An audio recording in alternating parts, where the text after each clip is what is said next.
hepatic causes, so generally do not involve the liver. Hepatic causes that do involve the liver are post-hepatic, so these are disorders that happen outside the liver, so post-hepatic, beyond post. So these are all hemolytic, as stated here, generally blood-based disorders. These are all liver-based disorders, alcohol, viruses, some genetic known disorders, as well as drugs. Now, all drugs, generally speaking, are metabolized by the liver, good and bad drugs.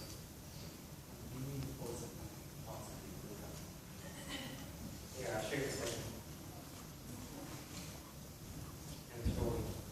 So going back to the function test again, so these are what we call the core function tests that are requested, and then underneath you have what's called functional specific.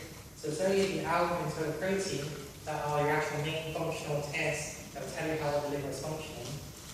Something called prothrombin, ammonia, ketone bodies. These are actually real functions of the liver, but they're generally not requested because they're quite uncommon and more expensive to run as well. So a case study. So this is our case study. I'm going to use this case study as an example of how the liver function tests are utilized. Okay? So in this case here, we've got a patient recovering from bouts of influenza, notably slightly jaundice, worried that she might have hepatitis, and blood analysis was carried out. And we're going through a series of results one by one, and then explain how it relates to the case study.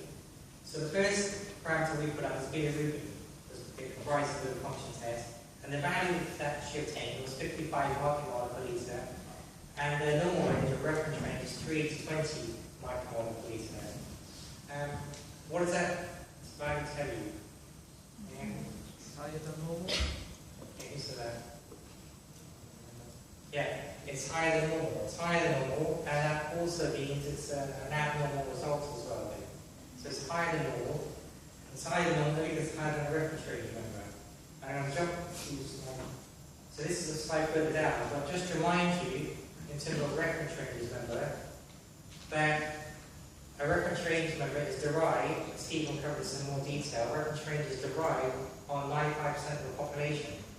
Okay? And this could be a national population or a local-based population that allowed to use if there's any variations in the local population. And any value that's below, lower, or higher than that reference range, in theory, is an abnormal result. It's either a low result, it's abnormal, or it's high, and it's still abnormal. But it's all based on this 95% population group. Right? But just to point out, not all populations are normal. Some are Gaussian or uneven distributions as well. Right? If we made everybody here, I can guarantee 95% will be here, and a few of you will definitely be here, and a few of you will be abnormal over here as well. Right? It's just the way populations are derived as well. So we're going to, so this result is abnormal, it's higher than the reference range. Another point to point out also that the degree of difference from the upper limit of normal, so the top value of the reference range, can also provide some information about how much damage is occurring or has occurred, or how high this value is. So this value would be reported as 2 times greater the upper reference level of normal. This one's 2 times 40, so it's 2 times greater. And that will tell you that it's certainly high, and it's a little bit high. If it was 5 times or 10 times or 20 times, you would think that that value is exceptionally higher than the top level of normality. So if it was up here, it might be 10 or 100 times greater than the upper points of your normal population, which means that value is highly significant difference. Right? If it was only here, for example, it's just about significant. Right? Just about significant. So it's only a little bit above the level of normality. Right?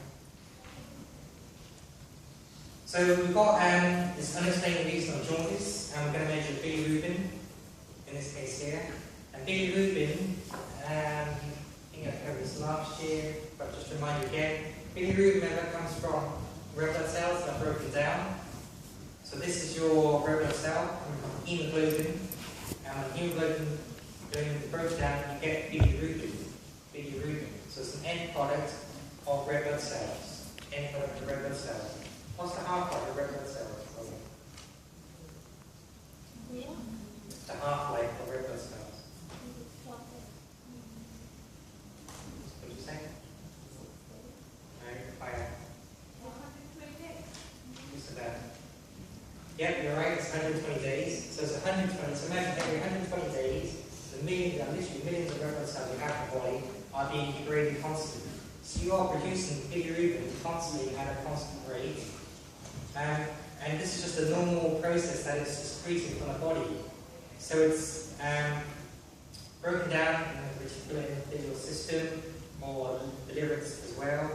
Because it's not soluble in the blood, it requires albumin to bind it and transport it to the liver. And it's then undergoes what's called a conjugation reaction that makes it more water soluble, and then it's excreted in bile through the duodenum and then out into the feces. So bilirubin is what gives your feces the brown colour, and also bile a distinctive brown colour as well. But the reason why, and highlighted in the red boxes here are the two different types of bilirubin that you can measure in the blood. One is called this unconjugated form, which is insoluble, and the other one is the conjugated form, produced in the liver. So there are two types of bilirubin that can be measured. And generally speaking, as the arrow indicates, pre-hepatic causes correlate to unconjugated bilirubin, and generally speaking, hepatic and post-hepatic causes relate to conjugated bilirubin. So post-hepatic means that, you ask the question, post-hepatic means that it does not involve the liver, but it may impact the liver indirectly. So the damage is not coming from the liver, but it may be secondary. But it's post the liver, it's beyond the liver, post. Whereas pre-liver is before, pre as in before the liver, post as in after the liver. So just to reiterate, so unconjugated bilirubin relates to generally hemolytic-based disorders. So you have high levels of unconjugated bilirubin. It generally means you have hemolytic-based disorders, whereas if you've got conjugated bilirubin being measured in the blood, it generally means you've got either hepatic or post-hepatic causes. The problem with this, though, is that most labs measure a total level of bilirubin. They do not measure by the conjugated or unconjugated bilirubin. So there's a limitation on labs that they generally don't distinguish either type of bilirubin. So what we're reporting to you is total bilirubin. So this is someone with jaundice. You might have seen someone with jaundice in your life. They're very, very orange and yellow. Really quite distinctive. Skin is literally orange and yellow. Right? Their eyes are very distinctive, quite freaky, probably looking at someone with jaundice and actually stare at you like this. But it's due to high levels of bilirubin right in the blood. High levels of bilirubin in the blood.